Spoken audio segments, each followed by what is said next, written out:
At 9:15 on a cold Sunday morning, a man and his two young daughters were hiking the northern face of Ulriken Mountain, just outside Bergen, Norway.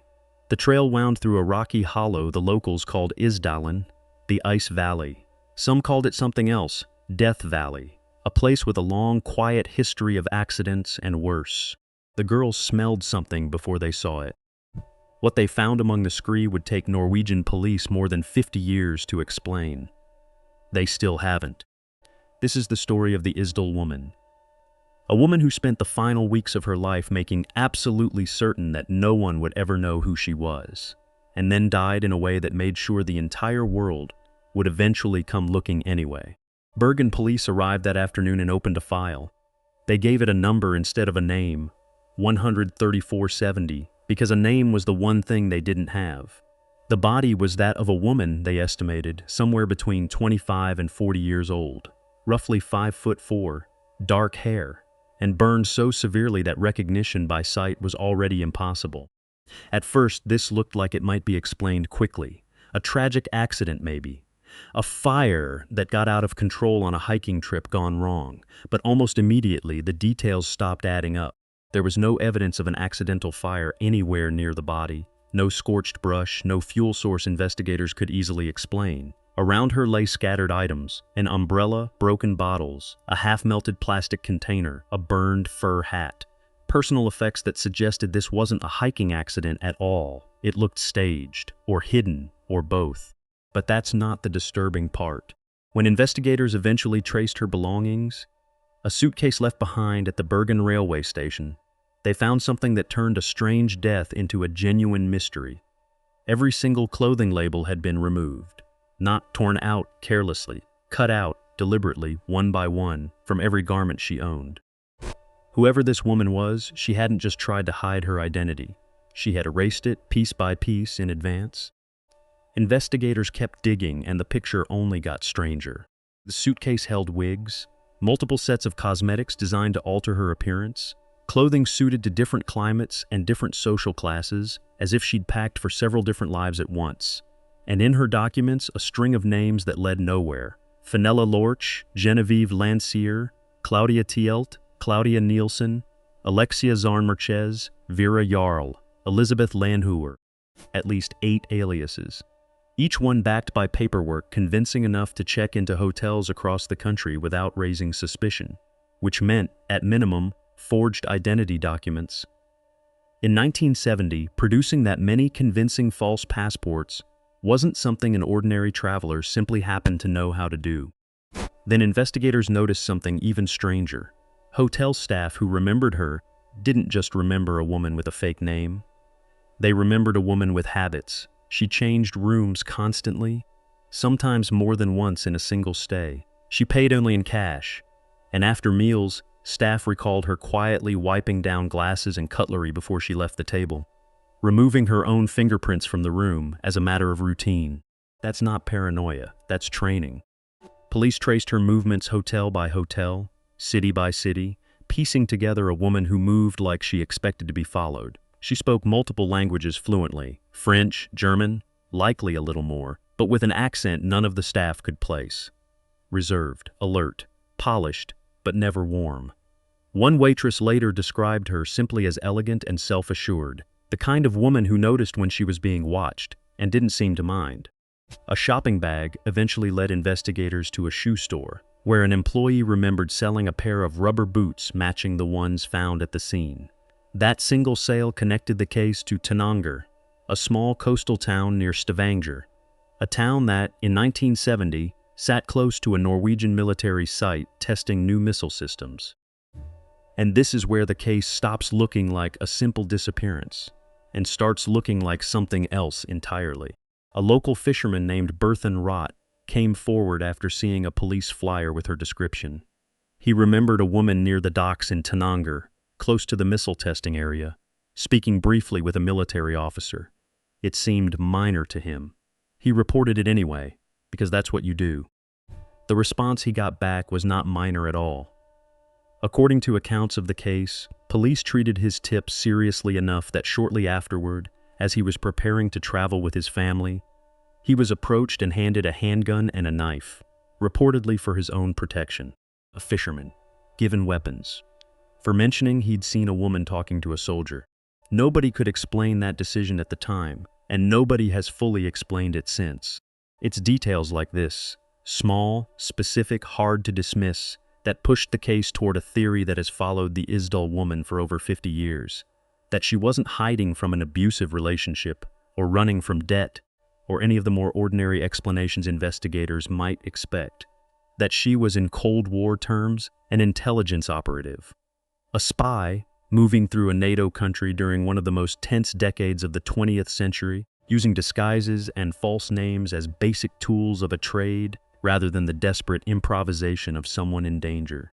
It would explain the training, it would explain the forged documents, it would even explain the strange military encounter near the missile range. What it can't fully explain is why, if she was that careful, that disciplined, that professionally cautious, she ended up dead in a remote valley outside Bergen, burned, with a stomach full of sleeping pills. And here is where the case becomes genuinely disturbing. Not because of what was found, but because of what the evidence quietly implies. The autopsy findings, described in clinical documented terms, showed two things working together. First, a significant quantity of a barbiturate sedative in her system, more than 50 sleeping pills, though not all of them had been fully absorbed by the time she died. Second, soot found deep in her respiratory tract. That second detail matters enormously because it means she was still alive and still breathing when the fire that burned her body began. Investigators in 1971 ultimately closed the case, ruling her death a probable suicide. On paper, the pill count and the burns could support that conclusion. But officers who worked the case at the time have said, in later interviews, that very few of them actually believed it. One investigator put it plainly, decades later, he did not believe it was suicide, and he wasn't alone in that doubt.